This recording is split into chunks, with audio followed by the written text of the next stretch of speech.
this is Raina Campbell, your Chief Dream Driver, and welcome to the No Parking Podcast, where through conversations and discussions with creators like yourself, we'll find interesting approaches to help you take your dreams out of park, put them in drive, and ride towards success.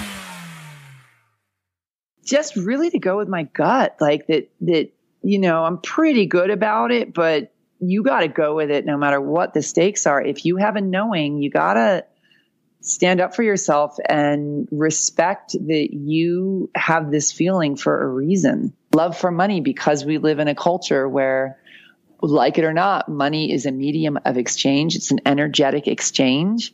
Loving that is just being able to be in the flow and allowing yourself to have the resources you need to be the biggest, badassiest version of yourself. There is nothing wrong with loving money. Hey Dream Drivers, welcome to episode 104 of the Dreams and Drive podcast. This episode is brought to you by Skillame. If you need help discovering your skills, developing your career story, or finding your dream job, then I highly suggest that you check out their exclusive package that they're offering our Dreams and Drive listeners. For $125, you'll get your current resume assessed, you'll get help developing a new one, and a 1-hour phone call with a career coach to talk through everything. Just check out skillame.com/dreams and drive to learn more. That's SKILLUME.com/dreams and drive to learn more. Now, in this episode, we're going to be talking with best-selling author, coach, and speaker Jen Sincero, and she's going to be sharing her favorite tips on how you can shift your mindset, build wealth, and start making more money. She also takes us behind the scenes of her own dream driving journey and the truths that she had to uncover about her relationship with money and how it affected her life over the years. Now, I think it's really important that we stop thinking that it's a bad thing to want to make a lot of money. And I know for myself, sometimes I even feel guilty about this. And this is something that Jen and I discussed in the episode. But how do you start having these uncomfortable conversations and start facing the fears that are holding you back from your money earning potential and financial security, financial freedom? Because the fact is, once we become more confident when it comes to making money, charging what we're worth, and showing our value to the world, the dream driving journey can truly take off. So this is an episode that I really know that you guys are going to love. One thing that I think you guys will love is that we're going to be giving away a copy of You Are a Badass at Making Money, which is what this whole conversation really revolves around. So if you want to win a copy of Jen's book, whether you have it, whether you read it, you want to just really check it out, visit dreamsanddrive.com/win. That's dreamsanddrive.com/win to win a copy of Jen's book, You Are a Badass at Making Money. Now, I also want to encourage you guys to share this episode. I think this is going to be one that people love. So if you're listening to this, screenshot it. What I love to do and I love to see is people putting them on your Instagram stories. That's a great way for people to know what you're listening to. We are Dreams and Drive across the board on Facebook, Twitter, and Instagram. And you can also use the hashtag Dreams and Drive when you're sharing as well. Now, if you're listening on Apple Podcasts, I also encourage you to rate and review the show. I love going in and seeing what people are saying, but also I think it's a great way for other people to know. And it also helps with our ratings in the Apple Podcast categories. So any help you guys want to give would be greatly appreciated. Lastly, if you want today's show notes, just go to dreamsanddrive.com and click on episode 104. And if while you're listening to this episode, you feel compelled to want to talk about it with someone, I encourage you to do that in our Facebook group. If you're not already part of our Facebook group, you can join by going to dreamsanddrive.com/Facebook or just search Dreams and Drive Mastermind Community on Facebook. I can't wait to hear what you guys think of this episode. Enjoy. Hi, Jen. Welcome to this episode of Dreams and Drive. I am so excited to have you on today. Thank you so much for having me. You know what? One of my coworkers last year, she was like, "Oh my gosh, Verena, you have to read this book. You Are a Badass. It's going to change your life." And I was like, I do. And it seems like so many people have had the You Are a Badass just on their recommended list of books. So when I had the opportunity to have you as a guest on the show, I was just so enthralled and so excited. Thank you. That's really nice to hear. One of my favorite ways to open up the interviews, though, is to kind of go back in time. I think it's really telling to get to know who someone was as a child. So if I had to say, what was inspiring you as a 8-year-old, how would you respond?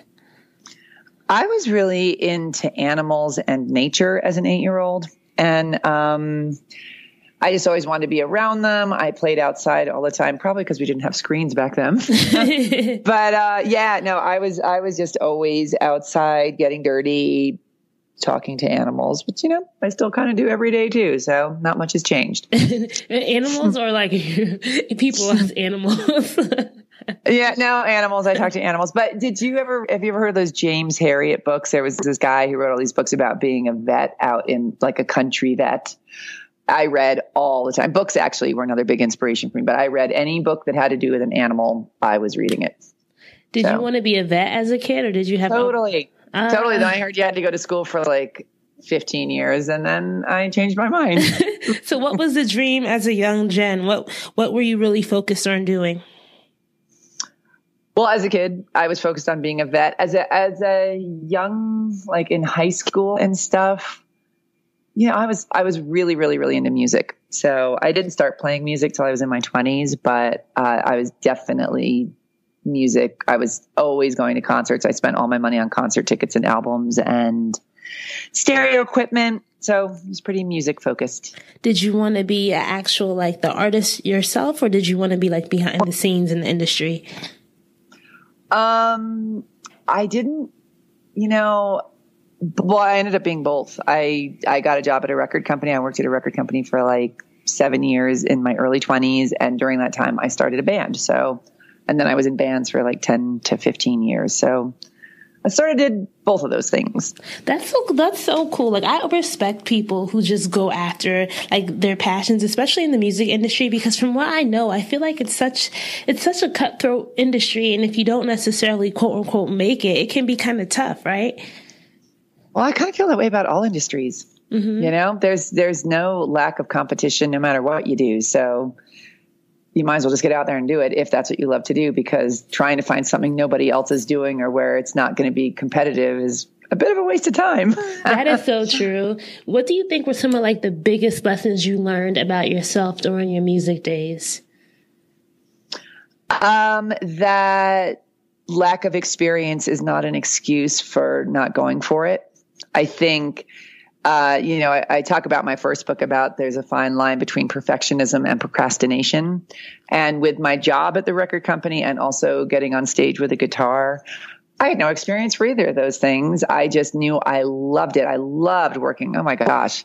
Working at a record company in your early 20s in New York City, funnest job ever. Oh my God. And so I got hired as an advertising copywriter. I knew not one thing about advertising. I knew-ish how to write, but I certainly wasn't a professional writer by any means. I basically majored in creative writing in college. That's all I had. But copywriting is a very different kind of skill.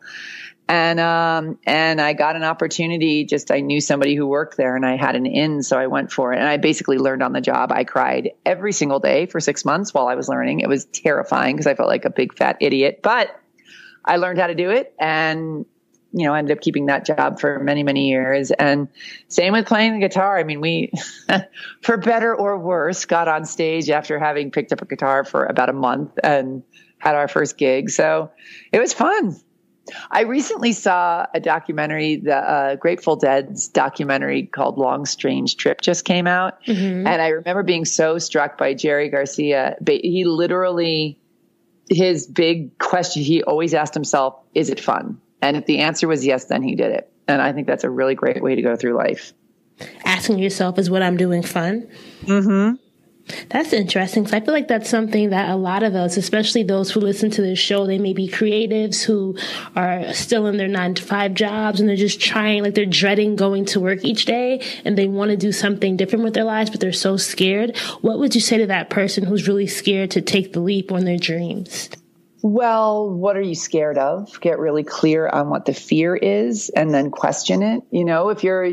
If you're scared that you'll look like an idiot or you're scared that you won't make any money, there's no end of things to be scared of. But, is anybody making money as a creative doing what you're doing? The answer will be yes. Is it possible that you'll look like an idiot? Absolutely. But then just keep breaking it down. So you look like an idiot. Then what happens? I feel stupid. Then what happens? I get over it and go out and try again. Our fears are really they rule us if we don't question them. And the second we start questioning them, unless the answer leads to I will die, then you can pretty much go forward and not be scared of them.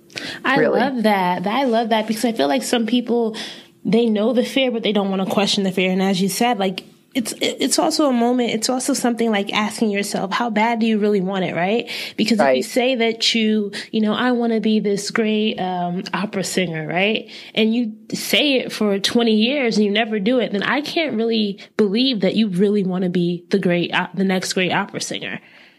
Yeah. You want your excuses more than you want your dream. Mm-hmm. That's what you want. Yeah.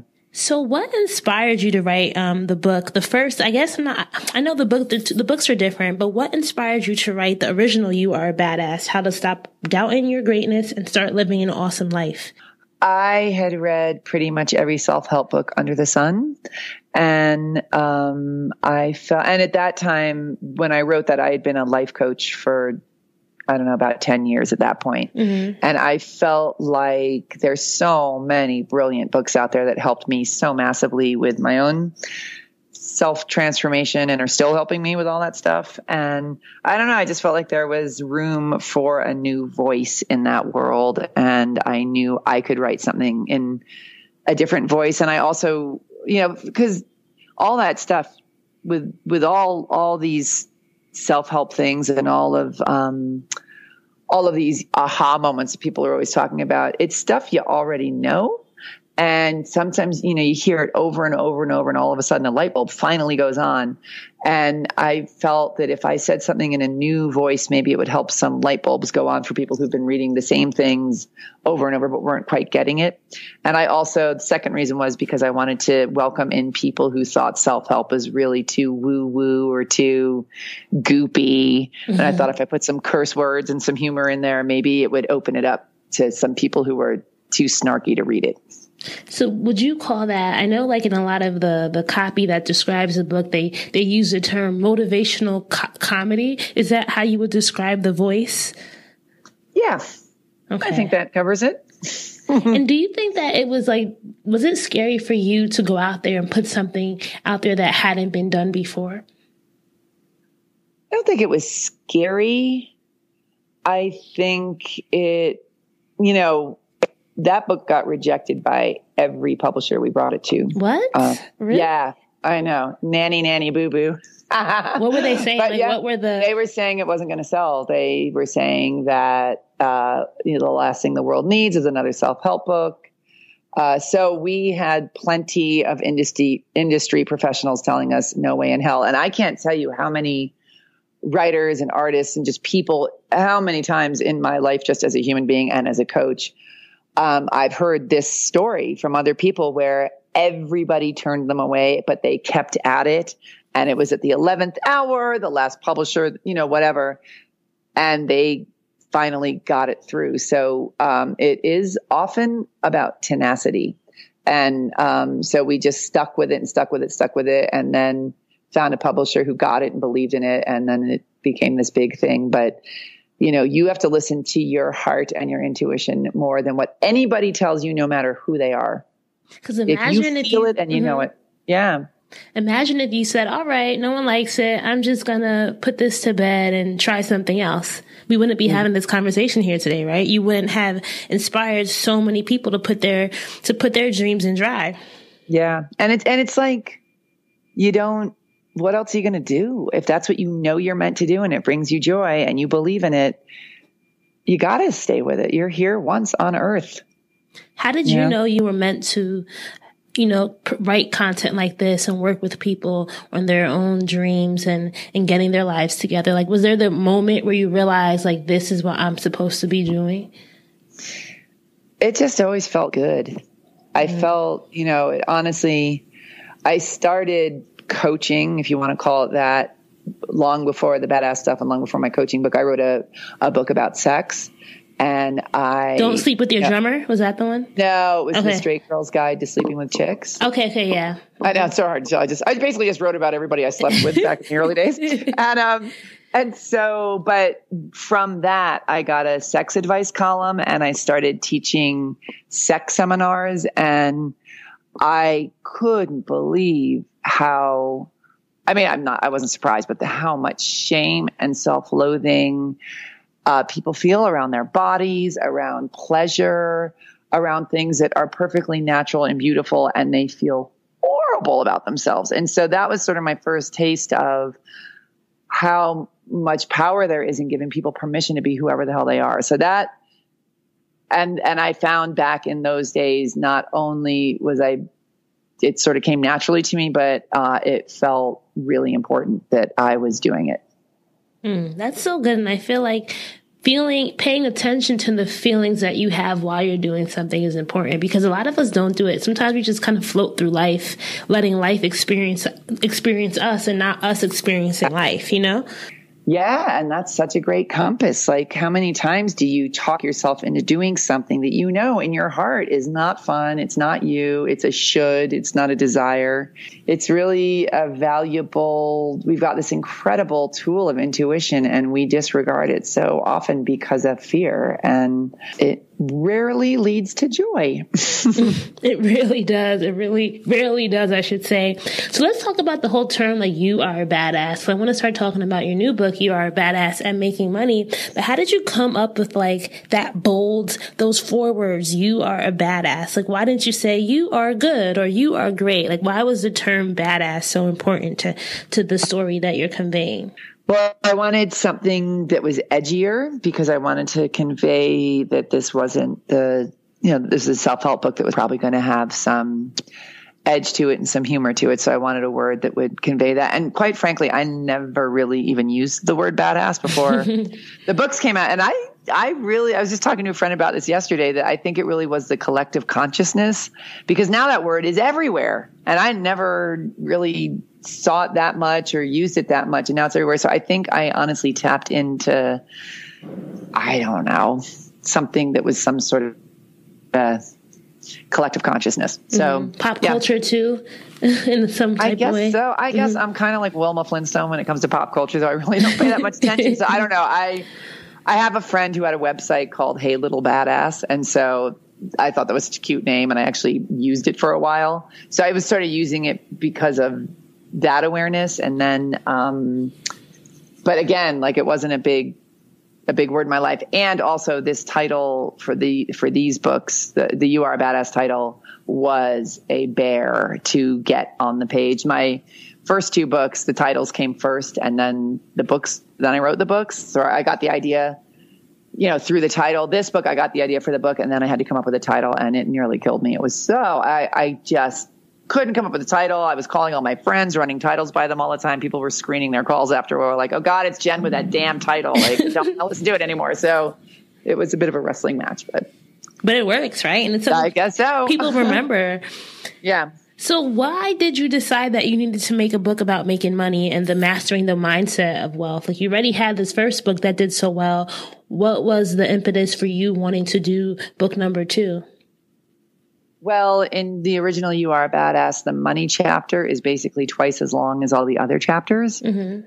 And it is because my whole journey in self-help was around money, because I was already in a rock band. I was traveling already. I was doing a lot of things I loved, but I was so broke my whole life. Like, I was living in a garage in my 40s, and I just couldn't believe that I could pull off all of these other things, but money was just such a mystery and such a roadblock for me. And so that's why I started reading self-help books and going to coaching seminars and figuring out what the hell my problem was. So I knew I could really speak about money from both sides, because then I did figure out how to make money and have it be my pal and start flowing in fairly effortlessly. So I know what it's like to be broke well into your 40s, and I know what it's like to take the reins and shift your mindset and turn that story around. In the beginning of your work and trying to figuring out where this, where your money mindset problems came from, what did you find out? Like, what was the root cause of this toxic relationship that you had with making money, or the lack of it? My personal freak show was around feeling like if I got rich, my dad used to give me $20 here and there. Or he always would ask me, do you need a little help? And that's how he showed love. And I figured this out through many years of therapy and, all the stuff. But I realized that deep, deep, deep down, if I got rich, I was afraid that it would be like stabbing my dad in the heart. Like I would be taking away his way of showing love. A lot of people have versions of that where they don't want to outshine their parents. You can pretty much guarantee that whatever your issue is has to do with your parents. that was the root cause of most of my stuff. Another thing that I didn't even realize that I was participating in, I truly felt like money was available to other people somehow, but not to me. Like I'd see somebody with a mansion and a yacht and a private jet. And I'd be like, that's like a different species of human being. Like I could just never be that kind of person. So I had a very strong identity around being broke and being a musician and, the starving artist crap. So I had a lot of identity around it, but I think the really deep one was about my dad. Wow, that's really telling, because I do think a lot of our money issues do center around with our parents and how we grew up. Because I know for me, like I grew up in a Caribbean household with Jamaican parents, and my parents were obsessed with like telling us that we have to question all of our money decisions, right? So my dad, every time we wanted to buy something, he'd be like, do you really need it, Raina? And I would be like, I don't know. Do I really need it? And I would convince myself that I didn't need it. And then I would just save the money. So for me, I grew up as like a compulsive saver, and I never wanted to spend anything. And I think one thing that I'm working through right now is being okay with letting go with the money that's coming in, because it connects to me then feeling okay with charging people. That's my biggest thing right now. Even with this podcast and monetizing it, I have been just like, my coaches, everyone has just been saying to me, Raina, launch consulting sessions, right? And I'm like, oh my God, but that means I would have to charge someone for it. And people would pay me. That it's so interesting that you shared that part of your own journey, because we all have little things like that in our own lives as well. Yeah. And money is more loaded than sex. Like I was working in, talking about sex and teaching sex for years. And then now that I'm in the money world, I was like, sex does not hold a candle to the amount of, oh my God, the amount of judgment, shame, fear, loathing. Oh yeah. Do you find that it's with a particular group of people that suffer from it the most, like men versus women, like Americans versus Europeans, or is it kind of just across the board? I think women have more to overcome just in general, because we aren't raised to be breadwinners. We're not raised to be successful. We're raised to be, put other people first, to be young, to be quiet. If you're ambitious, it's seen as bitchy or too much. We're not, whether or not, no matter what we're like believing in our conscious minds, there's just sort of an underlying understanding that it's not feminine to be successful. You're not allowed to be successful and have children. Are you crazy? What kind of mother are you? There's all that going on in our culture. And so I think we're not making as much money as men just on the dollar, like the actual, it's real. So I think that we have more to work on. And I think men definitely have their own stuff too. I'm not saying men don't have stuff around money. I think women definitely have more, and I know we can totally overcome it. So it's not like because we have more, we're screwed. But I think definitely there's more going on for women. And one of the biggest things that you talk about in the book, and I like how at the end of each chapter, you go back to the whole money mindset and the money mantras that you want us to create and to repeat for ourselves. Why do you think mindset is the beginning to changing the way that you think about money and your own wealth? Because what you believe you will create. So, for example, for 40 some odd years, I believed that I'd be killing my dad if I made money. I believed that money wasn't available to me. I believed there was something very, very wrong with focusing on making money, that you were somehow morally decrepit. Look at the way that we talk about money in our culture. Just money's the root of all evil. She's just in it for the money grubbing. It's so negative. And yet we're so psyched when we make tons of money, right? So there's this very serious push-pull going on. And if you've got all these underlying negativity about money, no matter what you believe in your conscious mind about, I can't wait to make money. I'm so excited to buy a new house. I love it when I get paid. Payday is my happiest day. But yet underneath, you think that you are a bad person if you make money, or that you'll be hurting somebody you love. You're not going to let yourself make very much of it. So you really got to focus on your mindset and see what's going on underneath. That is so true, because when I was reading the book, I was actually on vacation in Guyana. And as you know, Guyana is a third world country, right? And the whole time I was reading the book, and I was just feeling so pumped about, you know what, I have to make all these mindset shifts. But then I would look around me, and there were so many people who were in poverty, right? And they were still so happy. I kind of felt guilty about wanting to make money, right? Because it's like, it was just this weird thing I was feeling, Jen. I was like, what would you say to like somebody else who may be feeling guilty when comparing themselves, or maybe thinking like, you know, is my desire to want to make money coming from a place of privilege as Americans, right? In the way that we live in our society. Well, if you make money, does that mean somebody else can't? I don't know, right? It's one of those things where I'm like, but they don't have access to the same resources. And here I am wanting to make all this money when there are people out there who will never be able to. How does it help them if you don't make money? And can you be more help to them if you have money? Yeah. And you said something that's so interesting that I think is such a sneaky one too. They're broke and they're happy. They have no money and they're happy. That's what I was thinking. This weird belief system that there's an either or. You're either happy and poor or rich and awful. It's lonely at the top. I have been broke and happy and rich and happy. And I've been broke and lonely and rich and lonely. And I'll tell you, I will take the rich version any day because it gives you more freedom and options. So, those. And I am sure there are broke people who are happy, and I'm sure there's rich people who are happy. Like that I don't know why that comparison comes in, but it does. Everybody does it all the time, right? So it's not an either or. Go for rich and happy. So now we're going to take a little break from the episode to bring you our Dream Driver tip of the week.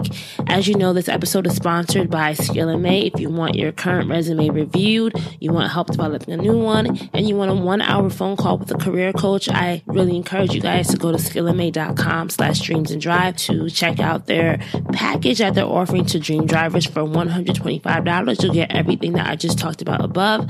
I really do encourage that. Now, let me tell you guys a little bit about Marina, who's the founder of Skillame. She's a fellow Dream Driver. She also runs her business while maintaining a full-time job like many of you guys. She started it after watching countless friends struggle to find a job. And Marina developed a career coaching system that takes people from having a simple resume that doesn't stand out to one that gets to the top of the pile of hiring professionals. So what I wanted to do to make this Dream Driver tip of the week interesting was I asked her, could she give us 3 tips that she would really encourage every Dream Driver to think about when they're trying to craft their resumes, when they're trying to think about their career development next steps. Number 1, always ensure to know everything you can about the company before going into interviews. Spend time on research. That research part of your career journey is crucial. Number 2, come into the interview with quality questions. For instance, bad question would be, what is the salary? Amazing question would be, what qualities does your ideal candidate have? Number 3, if you are in a job and you are unhappy simply because of your salary, don't start looking for new jobs right away. Gather your accomplishments in a digital or physical file, schedule a meeting with your boss, and never be afraid to ask for what you want.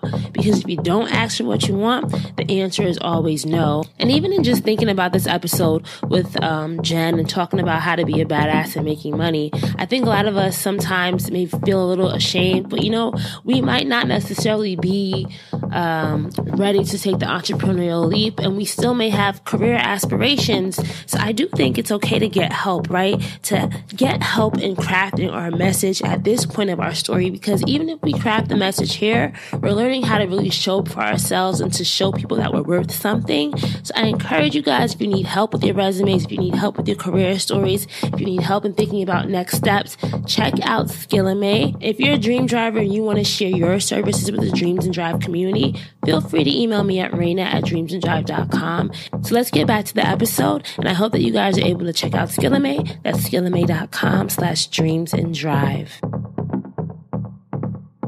That is so true. So true. So like, there's so many things, and I would really encourage everyone listening in to get a copy of the book and to read it, because it's definitely something that, you're not paying me to say this. I thoroughly enjoyed the book.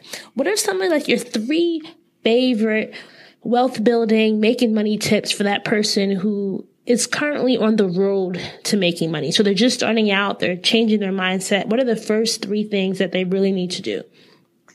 The first one would be to get clear on what your beliefs are. So I have an exercise. It's the only exercise that I put in both Badass books, actually, where you write a letter to money. So sit down and write a letter to money as if it's a person and see what comes up for you. So, an example would be, dear money, I love you. I wish I had more of you, but I feel dirty even saying that. And I don't trust you that you'll be around if I make you. And I feel shame around even wanting you, but you bring me such joy, blah, blah, blah.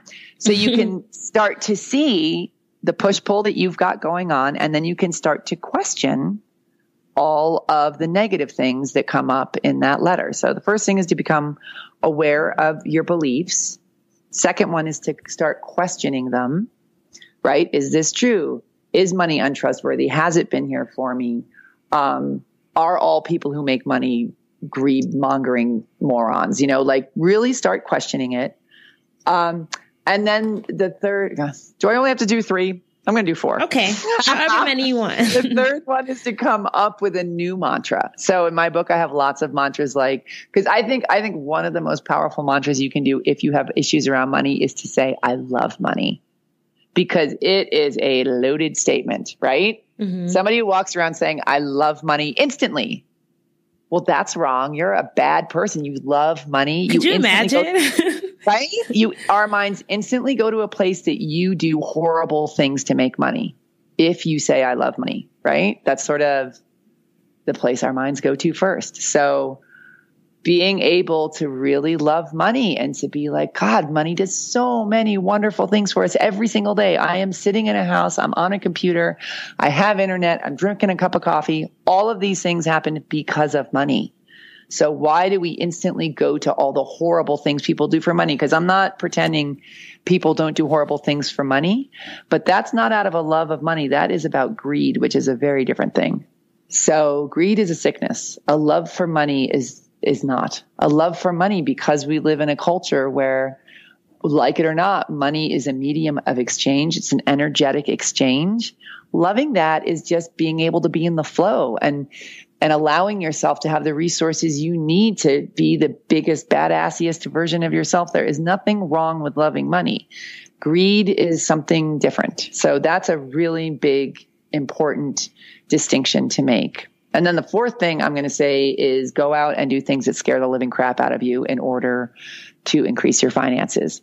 Start charging for your podcast, double your rates, make cold calls to people. You got to where you are financially by doing things that are comfortable and by doing things that you know how to do. And so that's where you're at now. That's called your comfort zone. If you want to start changing your financial reality, you got to do stuff that's scary. What was the first big scary thing that you did along your own money-making journey? I hired a life coach for about a third of my annual income at the time. Oh, you mentioned this in the book too, right? Was this the one this wasn't the $75,000 one. This was this that one, or was it? No, okay. This woman charged about $7,000, but at the time, I guess it's a quarter of my annual income. I was making like 30 grand or so a year, 35 grand. And I met this woman at a life coaching seminar, and she just blew me away. I didn't even really know what a life coach was. This was back early on when I just decided that, you know what? I'm telling myself my whole life that I can figure it out. And now I'm in my 40s and I'm living in a garage. Maybe I can't figure it out on my own. So started going to seminars and reading self-help books. And I met this life coach who specialized in helping women with their finances. And she had her electricity turned off. She knew what it was like to be totally broke. And now she was making high 6 figures, coaching other women on how to make money. And I really liked her and I really wanted to work with her. And she cost and amount of money, which for me at the time was way outside of my comfort zone, completely crazy. I was already in credit card debt. And I got out a new credit card and went even deeper into credit card debt to pay her fee. And it was easily the scariest thing I've ever done. Was it worth it? Whoa, 100%. I ended up tripling my income in like the first couple of months working with her. And I was ready though. You know, a lot of people pay that kind of money and they don't have the results I had. I've had clients who pay me lots of money and don't show up. And I've had clients pay me lots of money and knock it out of the park. It has more to do with where you're at. But, I never would have had the results I had if I had waited until I had that money in the bank to pay her. My God, I'd still be trying to save the money at the level I was at, you know, so that was a risk I had to take. And I think something else that I heard you say that I think is important is separating the value you give people versus what they do with the value, right? Because I think that's something that holds a lot of us back. It's like, you know, I know that I can help them, but what if they don't get the results that they want and they're mad at me or, you know, they want a refund? It's like you have to be very confident in what you're able to give to someone because it's not up to you to make them do the work, right? Totally. And if you spend your whole life worrying about everybody liking you, you will never leave the house. So your job is to do the absolute best you can to give all the value you're capable of giving, to show up 150%, you know, knock it out of the park on your end. What they do with it is none of your business. You can't make somebody do something. How did you figure out your rates and, you know, how to start charging what you're worth? Because I think that's something that a lot of us struggle with. So money is an energy, right? Money is currency and currency is energy. And it really took me a long time to understand what that means. But basically, you could buy a t-shirt for $5 at a thrift store. And that same t-shirt could be sold for $5,000 in some fancy store on Rodeo Drive. Same shirt, same exact thing. The energy that is put on it determines its quote unquote value. So it's make believe. It's whatever you make yourself believe. Nothing costs anything other than what we decide it costs. So when it comes to figuring out your rates, it's an energy. It's what you believe. So when I first started coaching and when I was actually working with my coach, she didn't tell me what to charge. She was like, I want you to get really quiet and I want you to think about yourself and get in this meditative space and what number comes into your head first. What number pops into your head? And that was what I charged in the early days. And then she kept pushing me to double my rates. So the number that popped into my head at first was totally uncomfortable. And that's important because you want to push yourself outside of your comfort zone. You don't want to shrink back because you want everybody to like you. Mm-hmm. You want to scare yourself a little because when you're in that energy of, holy crap, I'm charging $200 an hour. You're going to show up, man. Right? If you're charging $15 an hour, you're like, screw it. You know, your energy is going to be different. Right? Yep. Think about the energy of charging $15 an hour versus $200 an hour. Who are you going to be? And how do people see you too, right? It's like, you're just like another, you know, a department store worker. Oh, but you're charging $200 an hour. I'm going to even see you differently. And I'm going to value our time together differently as well, because it's an investment and it's not just a treat. It's more of like something that you had to work to pay for. Exactly. So when you do that, the other person shows up in a bigger way too. So everybody wins. That is so, so true. And I think it's the whole idea, the idea of looking at the energy is something that a lot of people don't want to invest and they don't want to take that time to, as you said, like the first thing you have to do is write that letter to yourself and really align yourself with your feelings about money, because you're never really going to make it if you don't know why you want to make it or how you feel about making it. Mm-hmm. What's something that you've done in your own entrepreneurial journey that was scary, but is it at the same time is something you probably would never want to do again? And I got that question. It's funny. I was reading a job interview question, like the best job interview questions that someone could ever ask. And that was a question on a job interview. So I thought I'd ask you today, Jen.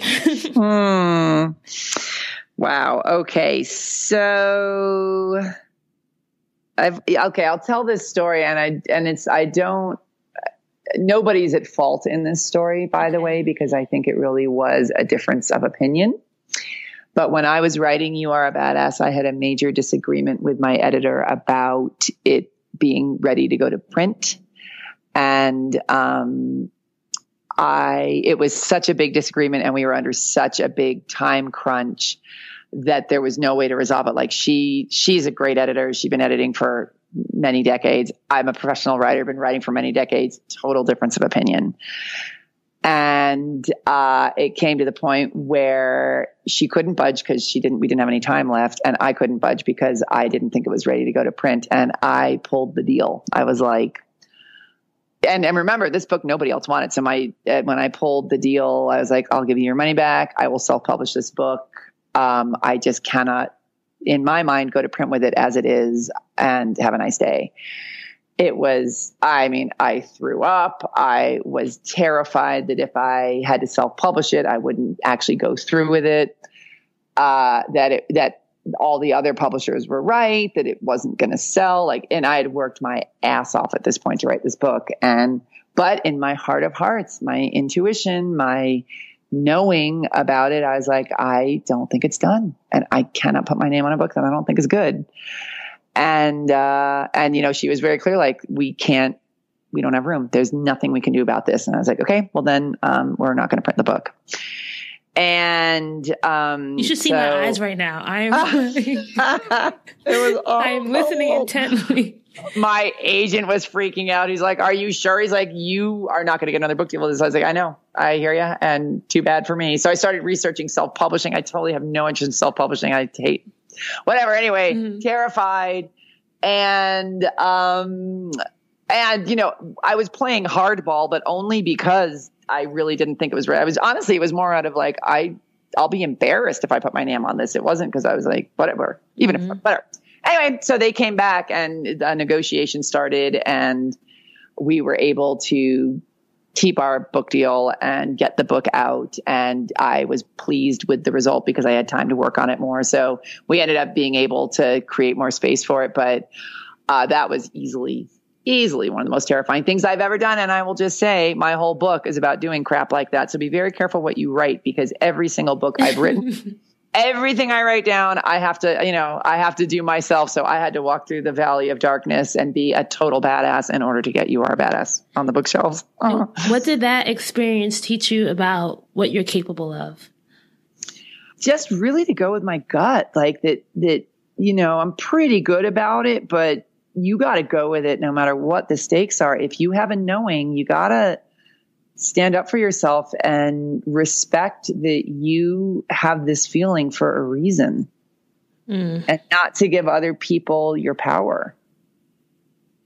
And also that everything's negotiable, man. Like, everything is negotiable. I was a terrible negotiator in the past. I'm getting better at it, but that whole negotiating thing comes down to wanting to be liked also, right? So I hated that I felt like everybody at my publisher hated me, that I was being a prima donna, that I was a pain in the ass, la, la, la.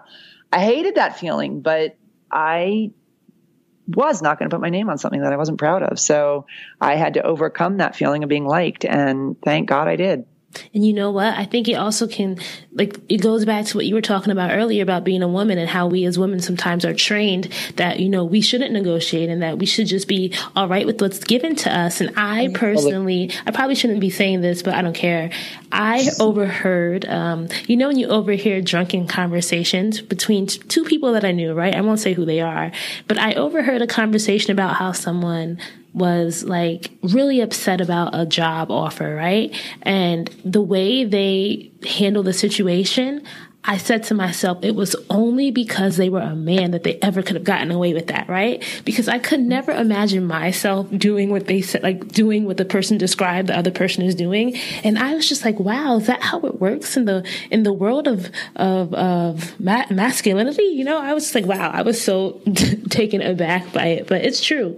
It's not true, because now there's a victim part that goes along with this whole women being kept down thing. Mm-hmm. And I'm not saying it's not going to be an uphill climb, but if we don't accept the terms of our society on how we are viewed, and we insist on being paid more, and we don't take, no for an answer. And, yes, men have it easier. Men get away with a hell of a lot more than we do. Definitely. But we don't need to take that sitting down. And I feel like there's so much injustice in this world. Holy crap. Mm-hmm. And it's a struggle, and people die for it. And, but it's not the truth. That is true. It just amazed me, I guess, at that moment, that it was something that I thought I could never do. But it's like, maybe I could have went in and said to this person, hey, I need X amount more, and carry on, And it was just so interesting to overhear it. So definitely. What are some things, Jen, as we wind down, what are some things that some challenges that you're currently facing in just taking your brand to the next level, keeping the momentum going, and how are you working through it? For me, the real challenge has been exhaustion, because it is going so through the roof right now, and totally exciting, and holy moly, but it is full on, and being very conscious of and protective of my energy and my body. Because when we get into our businesses and we're working our asses off and we're making it happen, I literally have this visual of my body like a windsock behind my mind. Like It's just, hanging on for dear life, getting zero support. And, book tours are really grueling. Writing a book is very, you're sitting in a chair all day. So for me, right now, the challenge is still doing all of these awesome things that I'm so excited to do, and capitalizing on the opportunities that are now available to me, and staying healthy and having my energy. And as your shift to celebrity has happened, right? And I say celebrity in the sense of people know who you are, people admire what you do. When I even posted about that I was interviewing you, I got so many responses like, oh my God, I love her, I read her books, all that stuff. How do you think your mindset about wealth has changed now that you are where you are now, and you're making the money, and you're accomplishing the goals that you set out for yourself? It's completely different. My mindset is 100% different. I mean, I had somebody ask me, what was your mindset like when you were living in the garage? And I kind of can't honestly remember it that well. It's sort of like if you've always dated people who are totally wrong for you, and you've always been toxic relationships, and now you're happily married. It's kind of hard to really. I can definitely remember some things that were going through my head, but I feel so differently. It's a completely different reality. I feel that I really understand the energetic piece around money, and how when my energy is different and I take bigger, bolder actions around it, and I love it and I give it in much more freely. I'm not scared that it's not here for me anymore. I'm not scared that I'm going to kill my dad by making money. And it's really funny because it's hilarious. I can be like, hey Dad, I just made $8 million yesterday. He's like, at the end of the phone conversation, can I give you $20? I was like, yeah, Dad, that would really help. Still let him give it to me. Yeah, it's a completely different world now. So we have one listener question. I want to make sure I just ask it before we go. This is coming from Janelle Martinez, and her question is, it starts with kind of a little a lead up to it. She says, life is a constant journey and evolution. At each point, we're learning about ourselves, and with age, establishing confidence and trust in ourselves.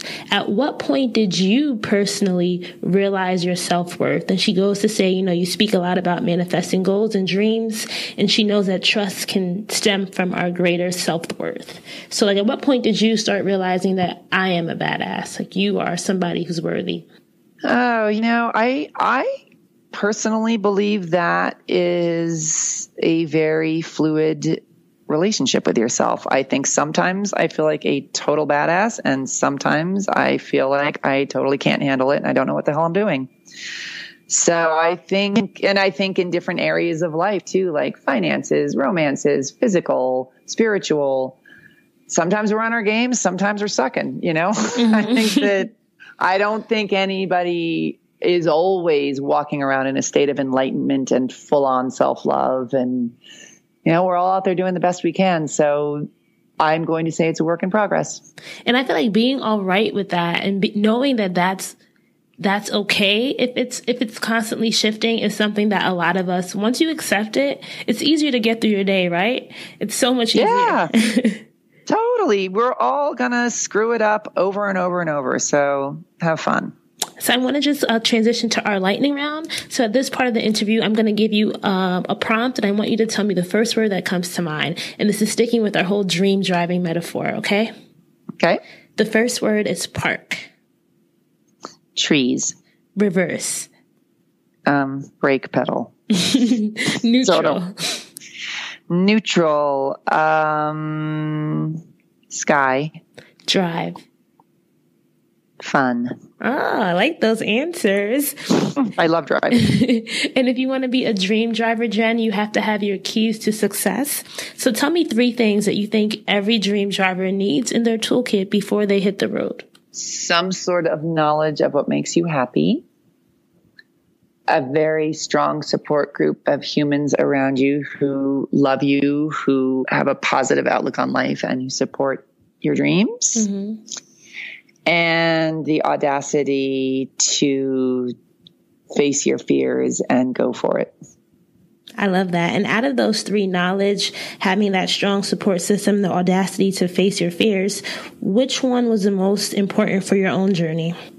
I think they're all so important. I think maybe the audacity one, but they're all super important, I think. I had the audacity to face, probably audacity. So last question, because I love to, end our interviews with reflecting on this, is on those moments when, it is a fluid relationship that we have with self-worth and value and just, having the courage to keep going. On those days when you may feel like giving up, what's that thing that is keeping you going, that thing that's motivating you to just keep on? Well, right now it definitely changes depending on what I'm working on. But right now, I feel like I have been given such a gift with the success of this book and the amazing people who are now in my badass tribe that I want to see where I can take it. Like, I don't want to squander this incredible opportunity and gift that I've been given. So that's what sort of keeps me going right now. Would you recommend book writing for that person who, has this idea for a book? Like, do you think everyone's meant to write a book, or do you think there are certain things that you really have to think about if you want to become a published author, or if you have an idea and think that you have what it takes to become one? I definitely don't think everybody needs to write a book. I think if it keeps coming up and you keep hearing yourself saying, I've got this great idea for a book, you got a finite time on this planet, so sit your butt down and do it. I love that. Such a great way. That was such a great quote to end. Thank you so much, Jen. This has been so amazing. I don't know why I was so nervous the whole time during this interview, but now I was so nervous. You didn't show it. You're fabulous. Thank you so much. This was great. I appreciate it. Enjoy the rest of your day. Bye. You too. Bye-bye. All right, so that's a wrap for episode 104 with Jen. I hope that you enjoyed hearing her dream driving story as well as her keys to success. Now, if you love this episode, if you really, really love this episode, the best thing that you could do is share it with a friend. All it takes is one person sharing it with one person new. And that's what helps grow the community. So there are multiple ways that you can share. My favorite way nowadays is to send a screenshot. So wherever you're listening to this, whether it be iTunes, SoundCloud, wherever, screenshot that, text it to a friend, share it on your Instagram stories, tweet it, send a Facebook message, send a Facebook post, whatever it is that you want to do. Make sure to add us though, because we are Dreams and Drive across the board on Facebook, Twitter, and Instagram. And you can also use the hashtag Dreams and Drive. And I'm always going in there and engaging with people. So please, please, please make sure to tag me, because I won't be able to find you guys if you aren't using the appropriate tags. If you love Jen's message and if you want to win the book, You Are a Badass at Making Money, this is your chance to do so. Just go to dreamsanddrive.com/win. That's dreamsanddrive.com/win for your chance to win a copy. All you have to do is put your name and your email, press enter, and you will be part of the running. I love doing these giveaways, and I think it's a great way to engage with people. We're going to be running this one for 2 weeks, so don't wait until the last minute. Do it now. If you want to win this book, just go to dreamsanddrive.com and do it now. If you want today's show notes, if you want to tweet about things that Jen talked about in the episode, if you want links to all her stuff, you can either view our show notes page in the player, whatever you're listening to us, or just go to dreamsanddrive.com and click on episode 104. Lastly, as always, make sure that you are reviewing, and subscribing to us on Apple Podcasts or wherever player you're listening to us. Specifically on Apple Podcasts, those reviews mean a lot. So if you have something positive that you want to say, if you want to leave a 5-star review, if you want to just leave anything or talk about something, the reviews are the best place to do that. And I really do appreciate everyone who takes the time to go and put reviews. Like, I want to give a shout out to Leonard, Emily Burke, Valerie Smith for those awesome reviews that you guys left these past few weeks. I do appreciate them. I read them all. And maybe I'll do an episode soon where I read some of them. But I also want to say, if any of you have testimonials, as we talked about in episode 100, where people sent in things, I would love to hear more of your testimonials. So don't be a stranger. Feel free to send them to me. Just email Raina@dreamsanddrive.com, and I will definitely love to listen to them. If they're a good fit for a future episode, they might just be on the show. So take your chance, send me an email, and I can't wait to hear from you guys about this episode. I can't wait to see you guys all share it. Keep dreaming, keep driving. Episode 105 is next, and we're going to be talking with fellow podcaster and lawyer Art Steele. So get ready, guys.